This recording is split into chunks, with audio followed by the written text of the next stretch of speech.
தரித்திரருக்கு சுவிசேஷம், திருச்சபைக்கு சத்தியம். இந்த ரெண்டு நோக்கங்களோடு மன்னாமழை பெய்து கொண்டிருக்கிறது. சங்கீத புத்தகத்திலிருந்து தொடர்பாக செய்திகளை படித்து தியானித்து வருகிறோம்.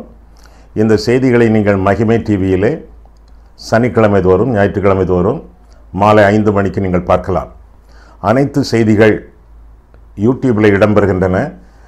ஒருவேளை நீங்கள் மகிமை டிவியிலே பார்ப்பதற்கு உங்களுக்கு நேரமில்லை என்றால் நீங்கள் யூடியூப்பிலே போய் அந்த தொடர் செய்திகளை நீங்கள் பார்த்து கொள்ளலாம்.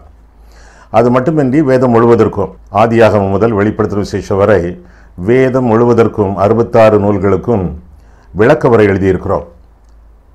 8 பாகங்களிலே இந்த விளக்கவரை நூல்கள் உங்களுக்கு கிடைக்கும்.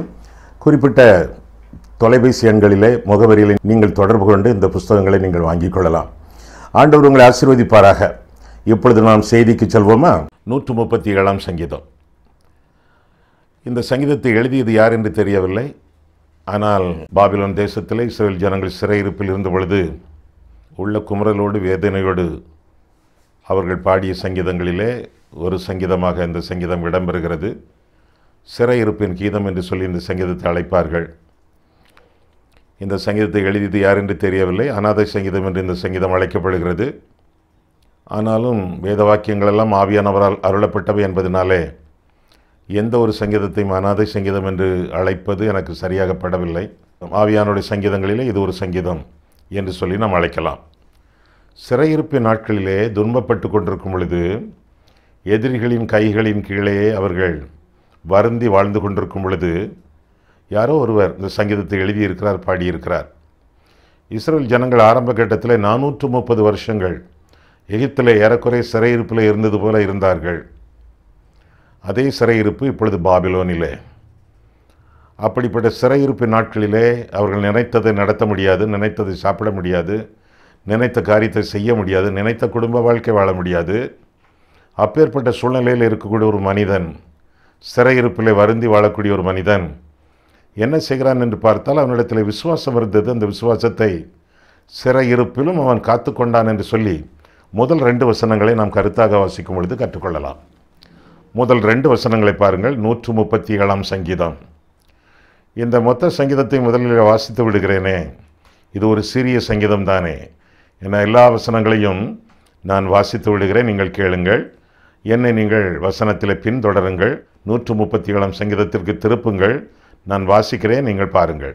பாபிலோன் ஆறுகள் அருகே நாங்கள் உட்கார்ந்து அங்கே சீயோனை நினைத்து அழுதோம். அதன் நடுவில் இருக்கும் அலரி செடிகளின் மேல் எங்கள் கிண்ணறங்களை தூக்கி வைத்தோம். எங்களை சிறைபிடித்தவர்கள் அங்கே எங்கள் பாடல்களையும் எங்களை பாழாக்கினவர்கள் மங்கள கீதத்தையும் விரும்பி சீயோனின் பாட்டுகளில் சிலதை எங்களுக்கு பாடுங்கள் என்று சொன்னார்கள். கர்த்தரின் பாட்டை அந்நிய தேசத்தில் நாங்கள் பாடுவது எப்படி? எருசலேமே, நான் உன்னை மறந்தால் என் வலதுகை தன் தொழிலை மறப்பதாக. நான் உன்னை நினையாமலும் எருசலேமை என் முக்கியமான மகிழ்ச்சியினாலும் அதிகமாக எண்ணாமலும் போனால் என் நாவு என் மேல்வாயோடை ஒட்டிக்கொள்வதாக. கர்த்தாவே, எருசலேமின் நாளில் ஏதோமின் புத்திரரை நினையும். அவர்கள் அதை இடித்து போடுங்கள், அசிபாரம் மட்டும் இடித்து போடுங்கள் என்று சொன்னார்களே. பாபிலோன் குமாரத்தியே, பாழாய் போகிறவளே, நீ எங்களுக்கு செய்தபடி உனக்கு பதில் செய்கிறவன் பாக்கியவான். உன் குழந்தைகளை பிடித்து கல்லின் மேல் மோதியடிக்கிறவன் பாக்கியவான். என்ன சங்கீதம்! உன்னை போல பிறனையும் நேசி என்று ஆண்டவர் சொன்னார். சத்துருக்களை சிநேகிங்கள் என்று ஆண்டவர் கற்பித்தார். சங்கீதம் எப்படி முடிகிறது? உன் குழந்தைகளை பிடித்து கல்லின் மேல் மோதியடிக்கிறவன் பாக்கியவான் என்று முடிகிறது. சரி, இந்த சிறிய சங்கீதத்தை கொஞ்சம் ஆழமாக சிந்திப்போமே. முதலாவதாக இந்த மனுஷனிடத்தில் காணப்பட்டது, சங்கீதக்காரனிடத்தில் காணப்பட்டது விசுவாசம். கல்லுண்டு போன ஒரு நிலைமையிலே, சிறைபிடிக்கப்பட்ட சூழ்நிலையிலே, நம்பிக்கை இழந்த ஒரு நிலைமையிலே அவன் சீயோனை நினைக்கிறான். சீயோன் என்றால் பல அர்த்தங்கள். எருசலேம் என்ற அர்த்தம், இஸ்ரவேல் என்ற அர்த்தம், இஸ்ரவேல் மக்கள் என்ற அர்த்தம், திருச்சபை என்ற அர்த்தம், தேவனுடைய ராஜ்யம் என்ற அர்த்தம், பரலோகம் என்ற அர்த்தம். ஆக இந்த மனுஷனுக்கு என்ன கஷ்டமான சூழ்நிலையில் அவன் இருந்தாலும் சீயோனை நினைத்து அவன் அழுவதாக நாம் வேதத்தில் இந்த பகுதியிலே நான் வாசிக்கிறோம். ஆண்டவருடைய ஆலயத்தை குறித்து அவன் அங்கலாய்ப்பதாக இந்த சங்கீதத்திலே நான் பார்க்கிறோம். எந்த ஒரு சூழ்நிலையிலும் அவன் தன்னுடைய விசுவாசத்தை இழந்து போகவில்லை. மரணமாவது ஜீவனாவது எதையும் நம்மை விட்டு பிரிக்காது, கிறிஸ்துவின் அன்பை விட்டு எதுவும் நம்மை பிரிக்காது என்று சொல்லி பவுல் சொல்கிறானே, அதே போல என்ன சூழ்நிலையிலும் கர்த்தருடைய அன்பை விட்டு அவரை பற்றி விசுவாசத்தை விட்டு பிரிக்கப்படாத வாழ்க்கை சங்கீதக்காரனுடைய வாழ்க்கையாக இருந்தது என்று சொல்லி வேதம் நமக்கு கற்றுக் கொடுக்கிறது.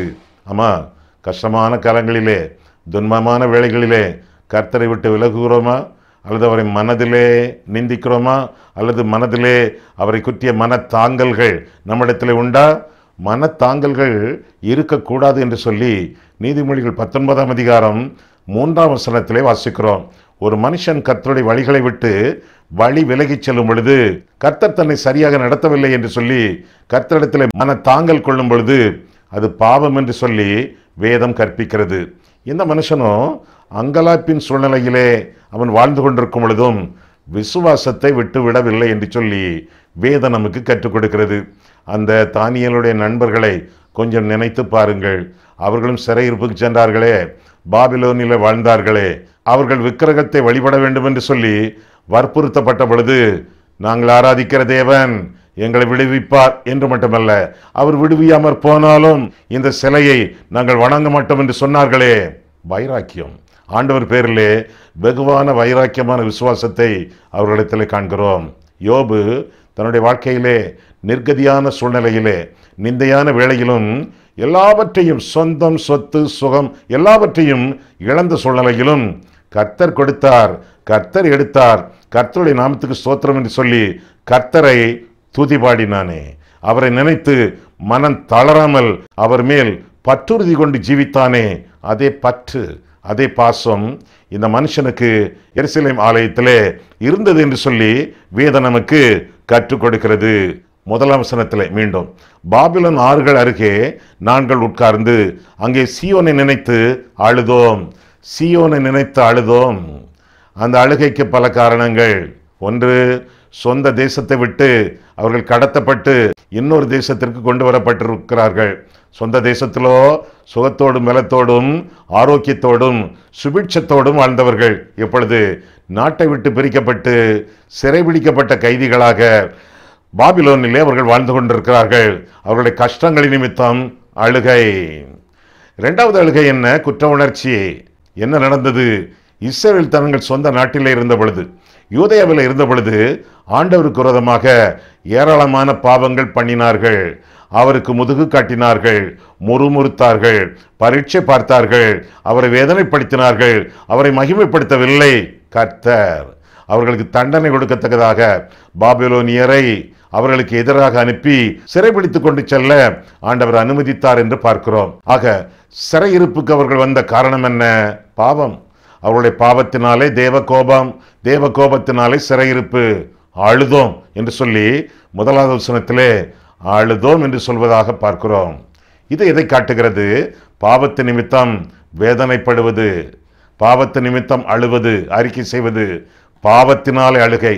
முதலாவதாக பிரச்சனைகளினாலே அழுகை, இரண்டாவதாக பாவத்தினாலே அழுகை. அநேக வேளைகளிலே நம்முடைய பிரச்சனைகள் நம்முடைய பாவத்தினாலே எழுகின்றன. பாவம்தான் பிரச்சனைகளுக்கு காரணம் என்று சொல்லவில்லை, பாவம் ஒரு முக்கியமான காரணம். அடிக்கடி வீட்டிலே நாம் ஒட்டடை அடிக்கிறோமே, இங்கே ஒட்டடை அங்கே ஒட்டடை என்று சொல்லி ஒரு கம்பை வைத்து அல்லது நீளமான ஒரு விளக்குமாறு அதை வைத்து ஒட்டடை அடிக்கிறோமே. ஆனாலும் அடுத்த வாரம் அதே இடங்களிலே ஒட்டடை வந்து விடுகிறது. திரும்பவும் அடிக்கிறோம், துப்புரவு பண்ணுகிறோம், ஒழுங்காக அவற்றையெல்லாம் சுத்திகரிக்கிறோம். இருப்பினும் அடுத்த வாரம் மீண்டும் ஒட்டடை வந்து விடுகிறது. என்ன காரியம்? எதற்கு இப்படி வந்து கொண்டே இருக்கிறது பார்த்தால், ஒரு சிலந்தி அங்கும் இங்குமாக ஓடுகிறது. அந்த சிலந்தி தான் இந்த ஒட்டடைகளுக்கெல்லாம் காரணம். ஒட்டடை அடித்து அடித்து என்ன பிரயோஜனம்? சிலந்தியை கொல்ல வேண்டும். சிலந்தியை கொல்லாமல் ஒட்டடைகளை அடித்து கொண்டே இருப்பதிலே பிரயோஜனம் இல்லை. ஆக நம்முடைய வாழ்க்கையில் முக்கியமான சிலந்தி பாவம். பாவத்திற்கு முற்றுப்புள்ளி வைக்க வேண்டும். முற்றுப்புள்ளி வைக்கவிட்டால் பாவம் நமக்கு முற்றுப்புள்ளி வைக்கும். பாவத்திற்கு நாம் முற்றுப்புள்ளி வைக்காவிட்டால் பாவம் நமக்கு முற்றுப்புள்ளி வைக்கும். எனவே பாவத்தை அறிக்கையிட்டு விட்டு ஆண்டவருடைய ஆளுகையை பூரணமாக நம்முடைய வாழ்க்கையிலே ஏற்றுக்கொள்ள வேண்டும். பாம்பு அடிக்கடி சட்டை கலற்றும். இது பாம்பு சட்டைன்னு சொல்லுவாங்க. பாம்பு அடிக்கடி சட்டை கலற்றும், ஒரு காலம் தன்னுடைய விஷத்தை கக்காது. அதுபோல இன்றைக்கும் சிலர் அடிக்கடி தங்களுடைய பாவங்களை அறிக்கையிடுகிறார்கள். பார்வோனை போல நான் பாவம் செய்தேன், இந்த முறையும் பாவம் செய்தேன், நான் இந்த முறையும் பாவம் செய்தேன் சொல்லி பாவத்தை குறித்து அவன் அறிக்கை இடுகிறான். எதற்காக?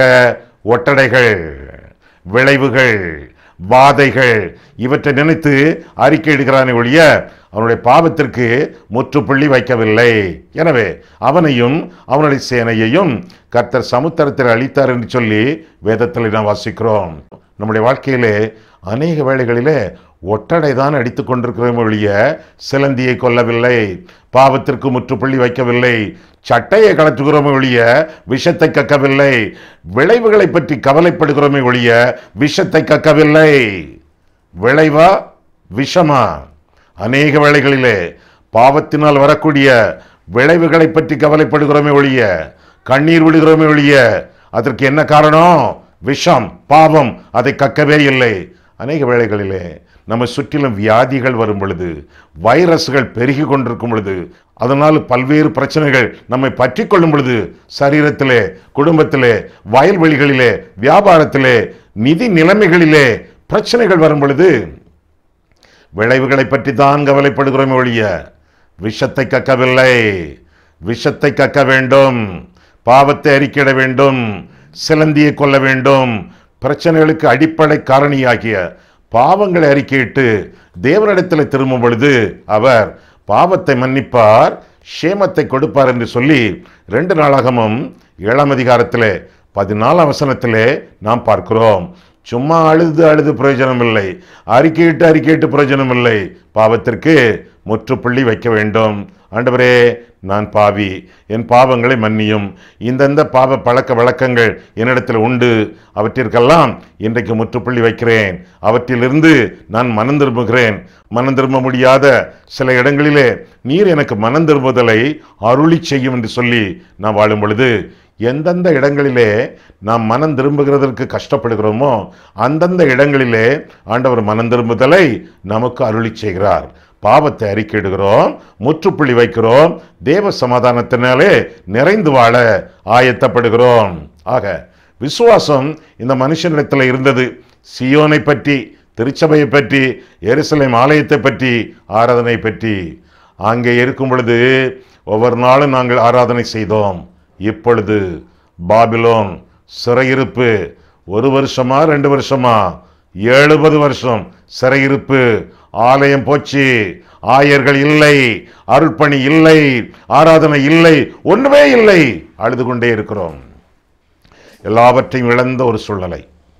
கர்த்தருடைய ஆலயத்திற்கு போவோம் என்று அவர்கள் சொன்ன பொழுது நான் மகிழ்ச்சியாக இருந்தேன் என்று சங்கீதக்காரன் சொல்லுகிறானே.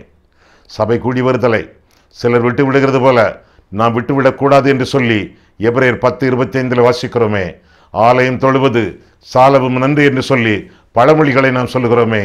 ஆக ஆலயத்திற்கு, ஆராதனைக்கு எவ்வளவு தூரம் முக்கியத்துவம் கொடுத்து வாழ வேண்டும் என்பதை இந்த சங்கீதக்காரனுடைய அழுகை நமக்கு சொல்லுகிறது. ஆலயத்திற்கு முக்கியத்துவம் கொடுங்கள், ஆராதனைக்கு ஒழுங்காக நீங்கள் செல்லுங்கள்.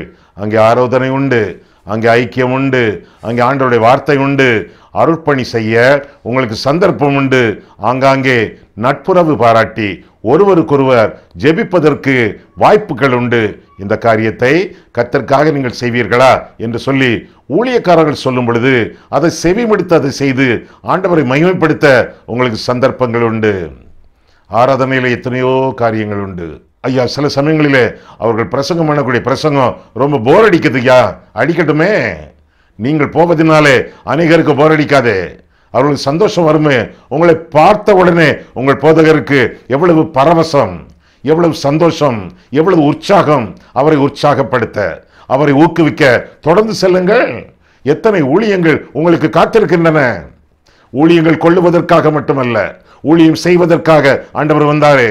அதே போல இந்த உலகத்திலே எப்பொழுதும் ஊழியத்தை பெற வேண்டும், உற்சாகமாக இருக்க வேண்டும் என்பது மட்டுமல்ல, நாமும் ஊழியங்களிலே பங்கு பெற வேண்டும், மற்றவர்களுக்கு உதவி செய்ய வேண்டும், அவர்களை ஊக்குவிக்க வேண்டும், உற்சாகப்படுத்த வேண்டும் என்று சொல்லியும் ஆண்டவருடைய சமூகத்தை நாடி தேடி ஓடி ஆண்டவரை ஆராதிக்க வேண்டியது நம்முடைய கடமை. சிறையிருப்பில் இருந்த மனுஷனுக்கு தொடர்ந்து விசுவாசம் இருந்தது. விசுவாசத்தை அவன் விட்டுவிடவில்லை. இரண்டாவதாக வைராக்கியம் இருந்தது. 3ஆம் வசனம், எங்களை சிறைபிடித்தவர்கள் அங்கே எங்கள் பாடல்களையும் எங்களை பாழாக்கினவர்கள் மங்கள கீதத்தை விரும்பி சியோனின் பாட்டுகளில் சிலதை எங்களுக்கு பாடுங்கள் என்று சொன்னார்கள். கர்த்தரின் பாட்டை அந்நிய தேசத்தில் நாங்கள் பாடுவது எப்படி?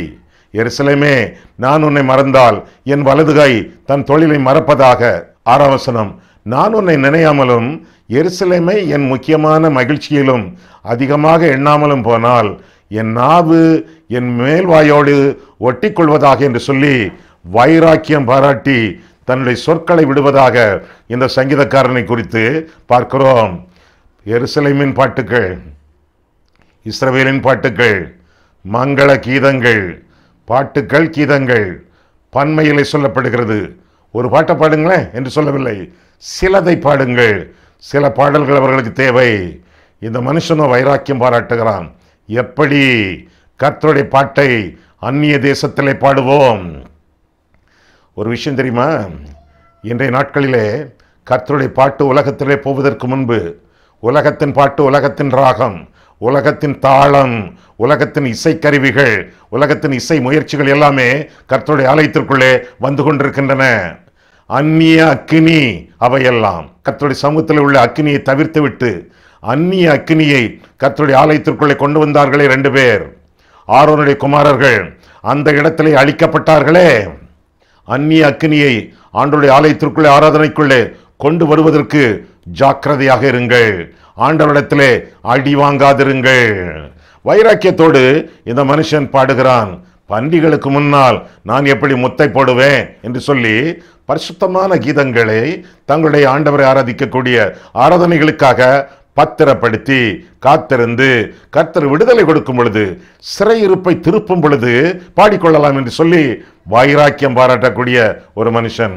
எருசலேமே, நான் உன்னை மறந்தால் என் வலதுகை தன் தொழிலை மறப்பதாக என்று சொல்வதாகவும் வேதத்திலே வாசிக்கிறோம். எருசலேமை அவன் மறக்கவே இல்லை. எருசலேம் இருந்ததினாலே நாமெல்லாம் இருக்கிறோம். அங்கிருந்துதான் சுவிசேஷம் நமக்கு கொடுக்கப்பட்டது. ஆண்டவர் சொன்னார், எருசலேமிலும் யூதேயா முழுவதிலும் சமாரியாமிலும் பூமியின் கடைசி பரியந்தமும் எனக்கு சாட்சிகளாய் இருப்பீர்கள் என்று சொன்னார். எருசலேமிலே விதைத்த விதை இங்கு வரை, நம்முடைய நாடு வரை, நம்முடைய ஊர் வரை பரவி இருக்கிறது. எருசலேமை மறக்கக்கூடாது. எனவே எருசலேமின் சமாதானத்திற்காக வேண்டிக் கொள்ளுங்கள் என்று சொல்லி சங்கீதம் நமக்கு கற்பிக்கிறது. எருசலேமியருக்காக, இஸ்ரவேல் ஜனங்களுக்காக நாம் ஜெபிக்க வேண்டியது நம்முடைய கடமை. அவருடைய ஆன்மீக வாழ்க்கைக்காக, அவருடைய ஆன்மீக ஈடேற்றத்துக்காக, ரட்சிப்புக்காக அவர்களை தாங்க வேண்டியது நம்முடைய கடமையாகும். எருசலேம் இன்றைக்கு வியாபார ஸ்தலமாக, விக்கிரக ஆராதனையாக மாறிக்கொண்டிருக்கிறது. நம்முடைய நாட்டிலே ஆண்டவர் இல்லை, அங்கேதான் பிறந்தார், அவர் கால்பட்ட இடம், அதை தொட்டு விட்டு வருவோம், பார்த்து விட்டு வருவோம் என்று சொல்லி அதை ஒரு விக்கிரக ஆராதனை ஸ்தலமாக இன்றைக்கு அநேகர் புறப்பட்டு கொண்டிருக்கிறார்கள். உங்கள் பக்கத்தில் ஆண்டவர் இருக்கிறார். நீங்கள் இருப்பது புண்ணிய பூமி, நீங்கள் இருப்பது ஆண்டவர் வாசிக்கக்கூடிய ஒரு வாசஸ்தலம். உங்களுக்குள்ளே ஆண்டவர் இருக்கிறார். இதெல்லாம் விட்டுவிட்டு ஆண்டவர் அங்கே, ஆண்டவர் இங்கே என்று ஓடிக்கொண்டிருந்தால் வியாபார ஸ்தலமாகவும் விக்கிரக ஸ்தலமாகவும் நீங்கள் மாற்றிக்கொண்டிருக்கிறீர்கள் என்பது அர்த்தமாகும். ஆண்டவர் இருக்கக்கூடிய இடத்திலே ஆராதனை செய்து ஆண்டவரை மகிமைப்படுத்தி வாழ வேண்டியது நம்முடைய கடமை. வைராக்கியம் பாராட்டக்கூடிய ஒரு மனுஷன், தவறான சில வைராக்கியங்களை வேதத்திலே வாசிக்கிறோம். பொறாமைப்படுவது ஆண்டவருக்கு விரோதமான வைராக்கியம். அப்போஸ்தலர் 17ஆம் அதிகாரம் 5ஆம் வசனத்திலே நியாயப்பிரமாணம் அதுவே சிறந்தது என்று சொல்லி கிருபையை புறக்கணிப்பது அனாவசியமான வைராக்கியம். அப்போஸ்தலர் 21 வசனம் 20 மாம்சீக கிரியைகள் அனாவசியமான வைராக்கியங்கள் என்று சொல்லி கலாத்தியர் 5ஆம் அதிகாரம் 20ஆம் வசனத்திலே பார்க்கிறோம். பகை அனாவசியமான விரோதமான வைராக்கியம் என்று சொல்லி யாக்கோபு 3ஆம் அதிகாரம் 14, 15, 16 வசனங்களிலே நாம் பார்க்கிறோம். பக்தி வைராக்கியம் நமக்கு தேவை என்று சொல்லி கலாத்தியர் 4ஆம் அதிகாரம் 18ஆம் வசனத்திலே நாம் பார்க்கிறோம். பக்தி வைராக்கியத்திலே சிறந்து விளங்கி கர்த்தருடைய நாமத்தின் மகிமைக்காக நின்றவன் பினகாஸ் என்று சொல்லி அவனை குறித்து எண்ணாகமம் 25ஆம் அதிகாரம் 11ஆம் வசனத்திலே நாம் பார்க்கிறோம். இயேசுவானவர் இந்த உலகத்திலே பிறந்தது, நமக்குள்ளே பிறப்பது ஆண்டவருடைய பக்தி வைராக்கியம், சேனைகளின் கர்த்தருடைய வைராக்கியம் என்று சொல்லி ஏசாயா 9:7 இன்னும் 37ஆம் அதிகாரம் 32ஆம் வசனத்திலும் நாம் காண்கிறோம். ஆண்டவருடைய நாமத்திற்காக நாம் பக்தி வைராக்கியம் காட்ட வேண்டும் என்று சொல்லி எசேக்கியேல் 39ஆம் அதிகாரம் 26ஆம் வசனத்திலே நாம் படிக்கிறோம். நம்முடைய தேசத்திற்காக சுவிசேஷம் பரவ வேண்டும் என்று கருதி, ஜனங்கள் தேசத்தார் ரட்சிக்கப்பட வேண்டும் என்று கருதி வைராக்கியம் பாராட்ட வேண்டியது அவசியம் என்று சொல்லி யோவேல் 2ஆம் அதிகாரம் 18ஆம் வசனத்திலே பார்க்கிறோம். திருச்சபையை குறித்த வைராக்கியத்தை குறித்து சகரியா 1:14 8:2 நாம் வாசிக்கிறோம். அது மட்டுமல்ல, விக்கிரங்களுக்கு எதிரான வைராக்கியம் பாராட்டினவன் பவுல் என்று சொல்லி அப்போஸ்தலர் 17ஆம் அதிகாரம் 16ஆம் வசனத்திலே பார்க்கிறோம். சுவிசேஷத்திற்காக வைராக்கியம் பாராட்ட வேண்டியது விசுவாசிகளின் தலையாய கடமை என்று இன்னும் அப்போஸ்தலர் 18ஆம் அதிகாரம் 5ஆம் வசனத்திலும் நாம் காண்கிறோம். தவறான வைராக்கியங்களை தவிர்த்துவிட்டு, மாம்சீக கிரியைகளை ஒழித்துவிட்டு ஆண்டவரிடத்திலே பக்தி வைராக்கியங்களோடு வாழ வேண்டியது நம்முடைய கடமை. இந்த மனுஷனிடத்திலே, இந்த சங்கீதக்காரனிடத்திலே முதலாவதாக தேவனை பற்றி விசுவாசம் இருந்தது, இரண்டாவதாக வைராக்கியம் இருந்தது, மூன்றாவதாக 7ஆம் 8ஆம் 9ஆம் வசனங்களில் பார்க்கும் பொழுது விரோதமும் இருந்தது. அந்த விரோதம் தேவையில்லை. 7ஆம் வசனம் முதலாக பாருங்கள். கர்த்தாவே, எருசலேமின் நாளில் ஏதோமின் புத்திரரை நினையும், அவர்கள் அதை இடித்து போடுங்கள், அஸ்திபாரம் மட்டும் இடித்து போடுங்கள் என்று சொன்னார்களே. பாபிலோன் குமாரத்தியே, பாழாய் போகிறவளே, நீ எங்களுக்கு செய்தபடி உனக்கு பதில் செய்கிறவன் பாக்கியவான், உன் குழந்தைகளை பிடித்து கல்லின் மேல் மோதியடிக்கிறவன் பாக்கியவான் என்று சொல்லி மோசமான வைராக்கியத்தை, விரோதத்தை வெளிப்படுத்துவதாகவும் இந்த சங்கீதக்காரனுடைய வாழ்க்கையிலே நாம் பார்க்கிறோம். அநேக வருஷங்கள் ஆக்கணைக்குள்ளாக உட்பட்ட ஒரு மனுஷன், சிறையிருப்பிலே களியை தின்று வாழ்ந்த ஒரு மனுஷன், கஷ்டப்பட்ட ஒரு மனுஷன், ஒருவேளை குடும்பத்தை, மனைவி, பிள்ளைகளை, வயதான பெற்றோரை இழந்து வாடின ஒரு மனுஷன், அவனுக்கு மாம்சத்திலே வைராக்கியம் பாராட்டி சத்துருக்களை அழிக்க திட்டமிடுவதாக வேதத்திலே வாசிக்கிறோம். சத்துருக்களை சிநேகிங்கள் என்று கர்த்தர் சொன்னார். சத்துருக்களை அழிக்க திட்டமிட்டவர்கள் யோவானும் அவனுடைய அண்ணன் யாக்கோபும். ஐயரே, அன்றைக்கு எலியா செய்தது போல வானத்திலிருந்து அக்கினி இறங்கி இவர்களை எல்லாம் பட்சித்து போட உமக்கு சித்தமா என்று கேட்டார்கள். நீங்கள் என்ன ஆவி உள்ளவர்கள் என்று அறியீர்களா என்று சொல்லி ஆண்டவர் அதட்டினதாக லூக்கா 9ஆம் அதிகாரத்தில் நான் வாசிக்கிறோம். ஆண்டவர் ஏற்றுக்கொள்ளாதவர்களை அழிக்க திட்டமிடுகிறவர்கள் இடிமுழக்கத்தின் மக்கள் யோவானும் யாக்கோபும். ஆண்டவரோ இல்லை, சத்துருக்களை சிநேகியுங்கள் என்று சொல்லி ஆண்டவர் கற்பிப்பதாக வேதத்தில் என்ன வாசிக்கிறோம். பாபிலோன், அதை நான் அழிக்கக்கூடாது, நாங்கள் அழிக்கக்கூடாது, நாம் அழிக்கக்கூடாது, இந்த காரியத்தை ஆண்டவர் கையிலே விட்டுவிட வேண்டும் என்று சொல்லி இந்த சங்கீதம் இலைமறைவு காய்மறைவாக நமக்கு கற்பிக்கிறது. மீண்டும் பாருங்கள் 8ஆம் வசனம். பாபிலோன் குமாரத்தியே, பாழாய் போகிறவளே, அப்படி சொல்றது தப்பு. நீ எனக்கு செய்தபடி உனக்கு பதில் செய்கிறவன், நான் பதில் செய்வேன் அப்படின்னு சொல்லல, உனக்கு பதில் செய்கிறவன், பதில் செய்கிறவர் அப்படியும் மொழிபெயர்க்கலாம். பாக்கியவான். 9ஆம் வசனம். உன் குழந்தைகளை பிடித்து கல்லின் மேல் மோதி அடிக்கிறவன், மோதி அடிக்கிறவர் என்று மொழிபெயர்க்கலாம். பாக்கியவான் என்று சொல்லி இந்த சங்கீதம் முடிகிறது. நான் பழி வாங்க மாட்டேன், நான் கல்லிலே பிள்ளைகளை ஓங்கி அடிக்க மாட்டேன், இதையெல்லாம் செய்வதற்கு ஒருவர் இருக்கிறார், அவர் கையிலே நான் இதை விட்டு விடுகிறேன் என்று சொல்லி தான் செய்யாமல் ஆண்டவருடைய கரங்களிலே விட்டு விடுவதாக இந்த பகுதியிலே, இந்த சங்கீதத்திலே நாம் பார்க்கிறோம். நம்முடைய வாழ்க்கையிலே பிரச்சனைகளினூடாக நாம் கடந்து செல்லும் பொழுது, விரோதிகளின் மத்தியிலே வாழ்ந்து கொண்டிருக்கும் பொழுது, பகைவர்கள் மத்தியிலே ஜீவித்துக் கொண்டிருக்கும் பொழுது, நம்மை பழி வாங்குகிறவர்கள் மத்தியிலே தத்தளிக்கும் பொழுது, நாம் பழி வாங்காமல் பழி வாங்குதலை கர்த்தரிடத்திலே ஒப்பு கொடுத்து விடுவது நல்லது. ஆண்டவர் பழி வாங்குவாரா? நிச்சயமாக வாங்குவார். பாபிலோனில் இருந்த இஸ்ரேல் ஜனங்களுக்கு விடுதலை கொடுத்தார் என்று சொல்லி வேதத்திலே நாம் வாசிக்கிறோம். பிற்றைய நாட்களிலே பாபிலோன் பாரசீக நாட்டிலே மேற்கொள்ளப்பட்டது, ஆண்டவர் அதை செய்தார் என்று சொல்லி நாம் வேதத்திலே வாசிக்கிறோம். நாம் செய்ய வேண்டியது என்ன? பழி வாங்குதலை கர்த்தருடைய கரங்களிலே ஒப்பு கொடுத்து விட வேண்டும் என்று சொல்லி வேதம் கற்றுக் கொடுக்கிறது. ரோமர் 12ஆம் அதிகாரத்திலே இதை குறித்து நான் வாசிக்கும் பொழுது, நீங்கள் ஏற்கனவே இந்த வசனங்களை வாசித்திருக்கிறீர்கள். பாருங்கள், ரோமர் 12 17 முதல், ஒருவனுக்கும் தீமைக்கு தீமை செய்யாதிருங்கள், எல்லா மனுஷருக்கு முன்பாகவும் யோக்கியமானவைகளை செய்ய நாடுங்கள், கூடுமானால் உங்களால் ஆன மட்டும் எல்லா மனுஷரோடும் சமாதானமாயிருங்கள். பிரியமானவர்களே, பழி வாங்குதல் எனக்குரியது, நானே பதில் செய்வேன் என்று கர்த்தர் சொல்கிறார் என்று எழுதியிருக்கிறபடியால் நீங்கள் பழி வாங்காமல் கோபாக்கினைக்கு இடம் கொடுங்கள். நீங்க கட்டாயம் ஏதாவது செய்தது ஆகணும்னா நீங்க என்ன செய்யணும்?